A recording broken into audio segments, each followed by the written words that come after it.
এই কাকা না ভাইস্তারে লিয়ে কি করো তুমি এখানে? ভাই কি চমকে উঠলা মানে? তোমরা মতলব ভালো না মনে হয়। তোমরা এখানে কি করছিলে এই আদার জঙ্গলের ভিতর? আমরা কিছু দেখতে পারি? আমরা মানুষের কোনো কিছু নজর রাখি না। আমরা মানুষের দিক তাকাবো কি জন্য? কাকা তোমরা তো কোনো ফাঁদ টাত পাতো নাই?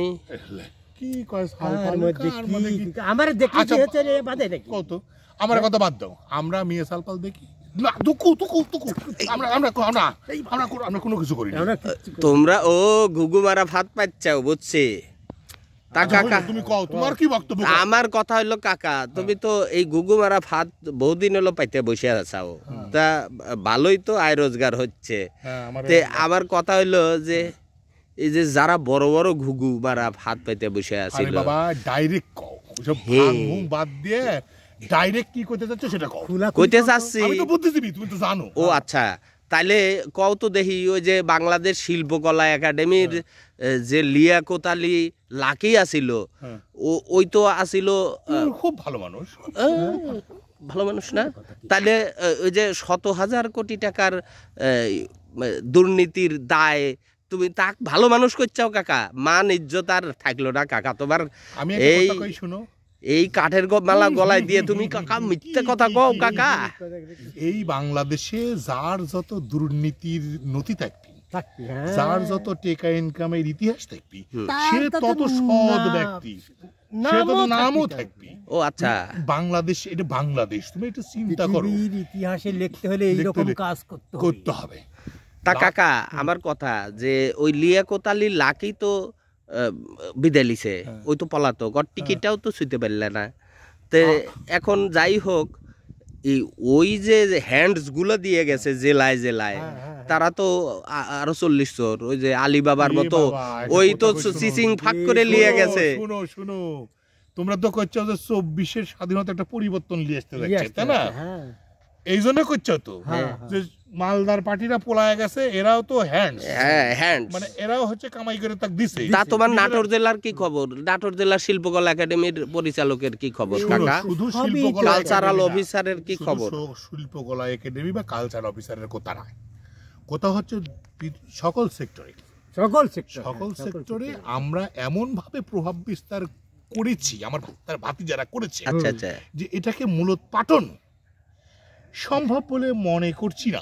ওরা মনে করি না, কারণ আমরা মনে করি যে সফলতার বীজ অপরাধের মধ্যেই নিহিত আছে, এবং সফলতার বীজ অপরাধের মধ্যেই নিহিত থাকবে। এবং সেখান থেকেই সফলতার সিঁড়ি বেয়ে উঠতে হবে। ঠিক আছে, তোমাদেরকে একটু বলি, তোমরা তো বোকা, তোমরা গরিব, তোমরা দরিদ্র, তোমরা মানুষের মাথায় বাড়ি দিতে পারো না। বোকা ছেলে। যত বেশি মানুষের মাথায় বাড়ি দেওয়া যাবে, যত বেশি দুর্নীতি করা যাবে, তত তুমি নেম ফ্রেম আলা এরকম কোট পরা ভদ্রলোক হবে। আচ্ছা, আমার ভাইস্তে শিখাচ্ছি। আচ্ছা, ইদানিং কালে ভাইস্তে শিখেছি, ভাইস্তে তো জানতো না অনেক, ভাইস্তে কোট টোট পরাবো। তার শিল্পকলার অফিসাররা তো ওই যে শিল্পকলা না রে বাবা, শিল্পকলা তো একটা ছোট জায়গা, সেটি দুর্নীতি হয় ১০০ টাকা। আমরা আরো লক্ষ লক্ষ চিন্তা করছি, আমরা ১০০ কোটি টাকা দুর্নীতি না, আমরা হাজার হাজার কোটি টাকার চিন্তা করছি। আমরা ছোট জায়গা, আমরা ছোট টাইম নেই, টাইম আছে মানে কাও তো সাল বল বুঝতে না। আমার কাকা আমাকে শিক্ষা দিচ্ছে, তুমি যদি মুড়ি ধরতে চাও, যোগ দিতে পারো। কিভাবে কাকা? নিজে তো পারবি, আর একজনের করতে বন্ধ করে দিচ্ছে কত। মুড়ি ধরলে তাহলে কাকা কি কি বেশ ধরা লাগবে?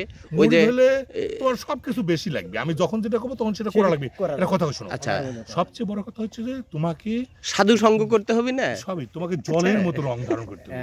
যে পাত্রে যাবে সে পাত্রের আকার ধারণ করতে হবে রঙে, বুঝতে পেরেছো? যখন তোমাকে বলা হবে যে না তুমি একজন মনীষী, এই ধরো যেমন আমি ভাইস্তে একখান পাইজাও কাকা। কোনো একটা কথা শোনো, এদেশে বাতি জ্বালানো সম্ভব না, বুঝতে পারছো? এদেশে তেল জ্বালা সম্ভব। তেল দিয়ে তুমি যদি প্রদীপ জ্বালাতে চাও, এটা সম্ভব না, কারণ তুমি ওই যে টর্চ বেয়ারের আছে একটা কথা আছে না, প্রদীপ নিয়ে ঘুরে বেড়ে না, এটা পাবে না তুমি। প্রদীপটা লিবাই দিয়ে তেলটা মালিশ করে দেওয়ার লোক পাবে। ও আচ্ছা, তার মানে তো হচ্ছে প্রদীপ জ্বালানো। এই জন্যই তো তোমার তো ওই যে বিভিন্ন ধরনের পকেটওয়ালা জামা পরছো তুমি। আমরা সবসময় তেল রাখি কাছে। ও আচ্ছা আচ্ছা, আমরা তেল মালিশ পাটি। আচ্ছা, কি কি কি তেল আছে তোমার কাছে? সব ধরনের, ভেরেন্ডা তেল, সরিষা তেল, যে দেবতা যে ফুলে তুষ্ট আমরা সেই ফুল দিয়ে সেই দেবতা পূজা করি। তুমি এত কাছে আসতে চাও কে? ব্যাপার কি? তোমাকে সাথে নেব, সাথে লিব যে এইজন্য আমাকে সাথে নিবে? আচ্ছা শুনো, অন্যায়ের বিরুদ্ধে যুদ্ধ ঘোষণা করো না, তোমরা হেরে যাবে।